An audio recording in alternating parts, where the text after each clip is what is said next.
Let's lay some noise.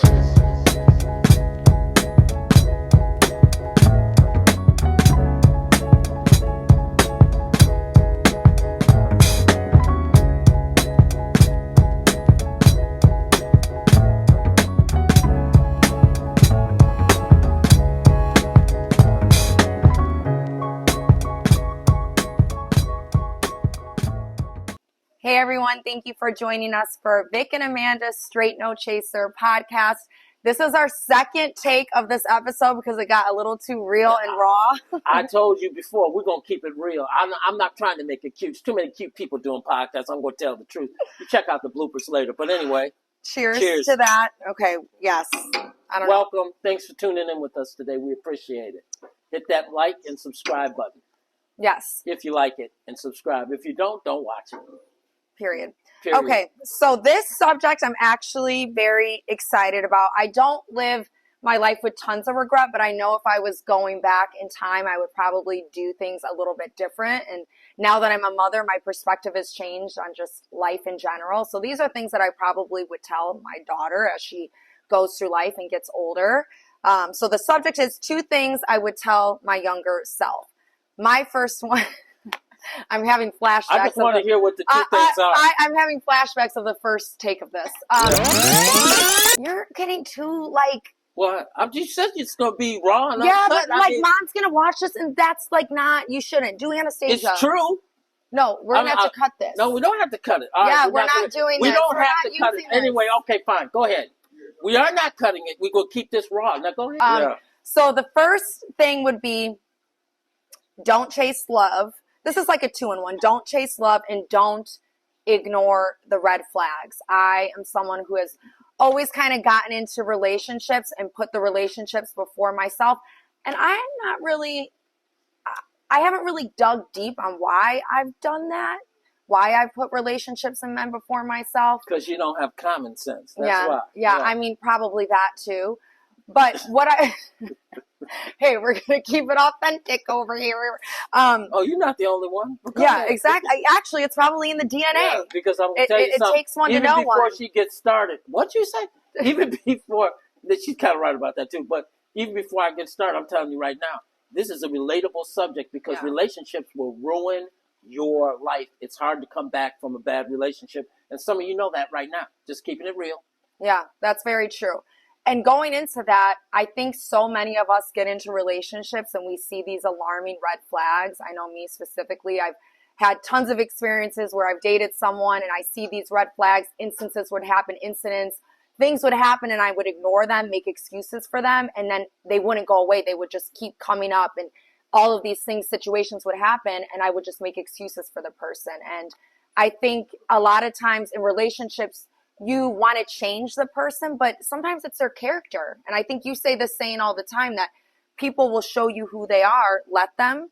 Yeah, that would be the biggest thing for me is just not to ignore the red flags and pay attention and navigate relationships better. And if I see something that is alarming, run for the hills because I wasted so much of my youth, so much of my 20s pouring into relationships that were not worthy and deserving of myself. And I wish I would have just put that time and energy into myself. So I'm going to give you the game part of this. People will show you who they are, believe them. I'm saying it again. People will show you who they are, believe them. When you start dating somebody, you date their representative, whoever shows up. Yeah. It's not the real person. Within 90 days, what are people doing? They're in love. When people come to me all the time and say, oh, I'm so in love. Yeah, because it's been 90 days. You don't know somebody until you're broke, till you're sick, or something terrible has happened. You don't know that person. The 3 things I always tell people they shouldn't do in life.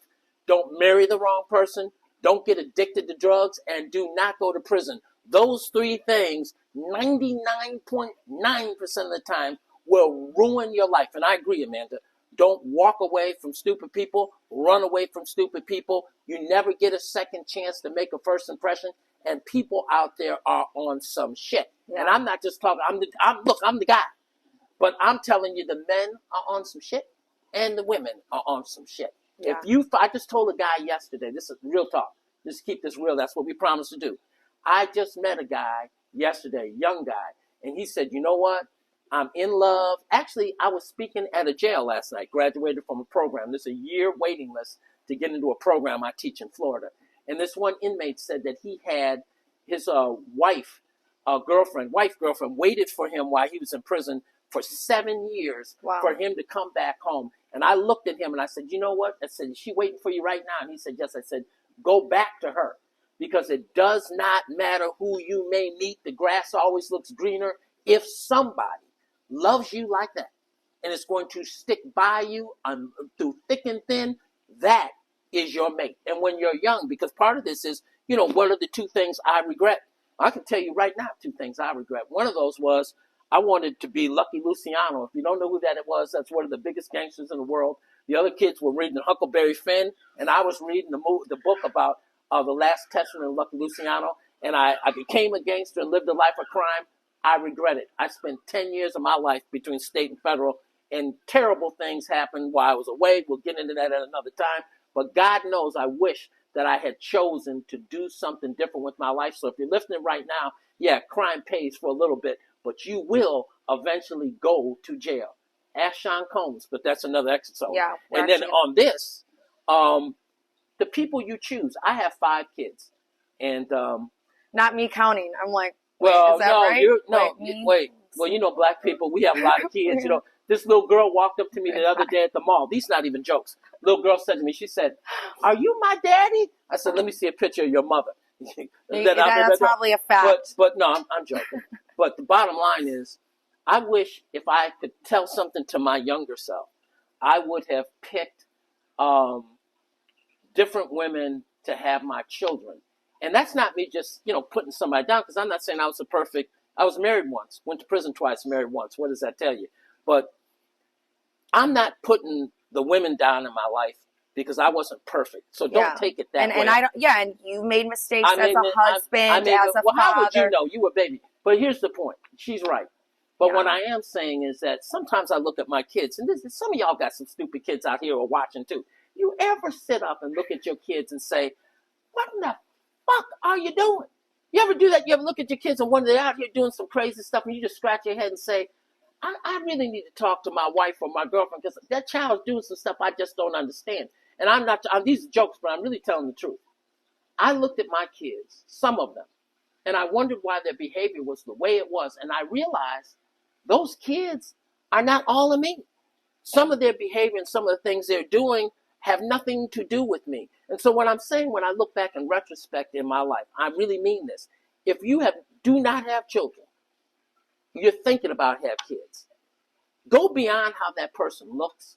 Go beyond how that person is in bed, and think about what kind of mother or father they would be. And I'm saying to you, if you're having sex with some kids are planned. I planned this one. I'll be honest, because I told you we'll keep it real. I got some kids I didn't plan. This one I planned.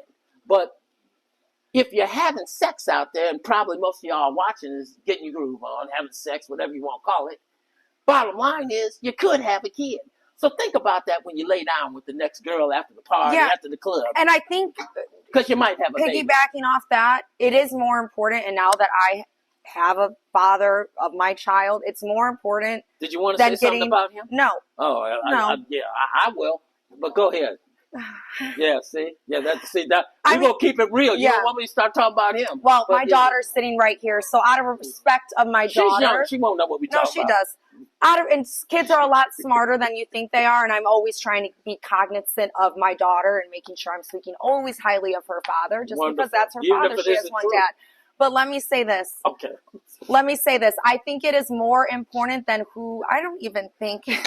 Put that Go ahead. down. Did you have something to say? Go ahead. I think it's more important to think about who you're having a kid with than who you're getting married to, because who you get married to, you can get divorced. You can walk away from that situation. Whoever you have kids with, you're always going to be tied to that person, whether you're with them or not. How you raise a child, the example they're setting for your child, it's so important. And obviously, I'm so blessed and thankful for my daughter, because if it weren't for her, I wouldn't be the person and woman I am today. But looking back, I wish I would have did a little bit more of an audit of the person I'm dating and who I'm going to have a child with. Just because See how I said that so eloquently? You did, but it's truthful.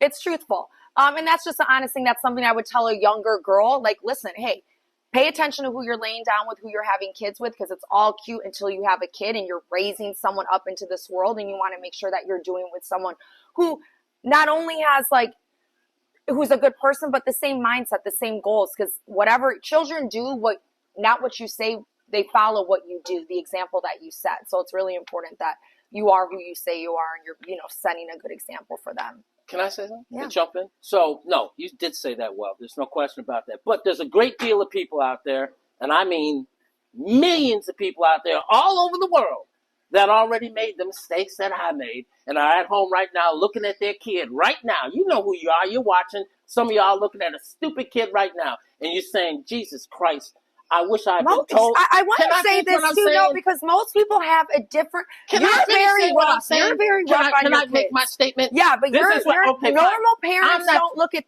they love their little angels. Some parents are looking at their kids and know them kids are stupid, just like I know. Okay, fine. He's so sick. This is what I'm saying. If you are like me at home right now and you're frustrated with something one of your children may be doing, you know what? Do the best you can. Because some people are watching right now and say, well, I already made that mistake. I already got 8 kids in the house. I don't know what to do with them. Do the best you can. That's all I'm saying. Some of these are jokes, but some of these are true. We just keeping it real. Because we are not trying to be politically correct on this podcast. Because this is Victor and Amanda. Straight no chaser. Straight no chaser. Yeah.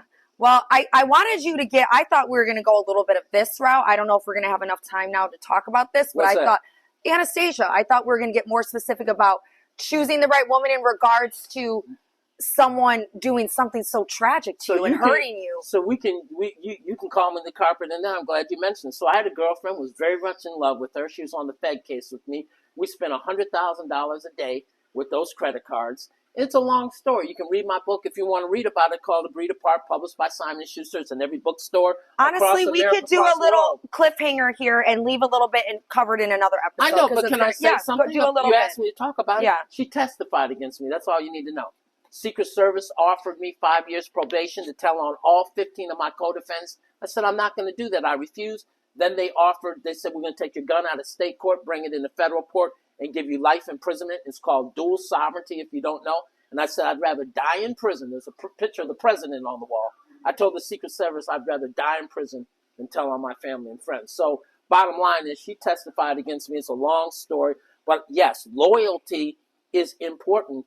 And I picked bad. Even one of my best friends, you know what he said to me? His mother said, actually Uncle Ace's mother said, you know what Victor's problem is? He's a bad picker.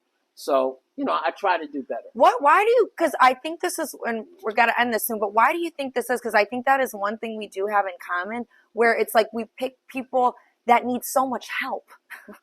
I don't know. Have you ever thought about that? Like, why?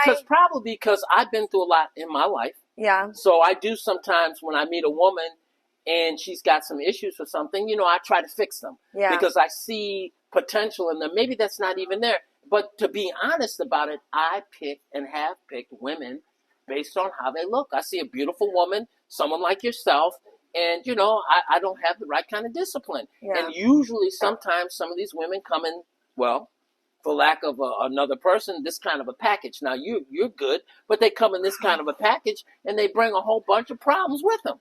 You know what I mean? Yeah. Package. You know what I'm saying? Yeah. Yeah. Not talking about you. No, I know. Yeah. Men in general, they go for exterior. Talking about women. Yeah, Yes. But men in general go for exterior first. Yes, no question. And then they peel back the layers. Exactly. We can all relate to that. Yeah, we can all relate to that. We can all relate to that. Well, this was a juicy episode. I hope you guys liked it. Please remember to subscribe, share. We love the comments. Share it with friends and family. Even we love haters too. Can we haters drink the rest of this bourbon? No, you can't. Oh. Haters make the world go round. So we love you guys. Thank you so much for joining us. Cheers. Yeah. Cheers. Look this song up. It's called Picture Me Rolling. And he has everybody, Picture Me Rolling. And everybody was in the rear view. He put everybody in the rear view mirror. Put these people in your rear view, because when you're moving forward, eventually you won't see them anymore. You see them in your rear view.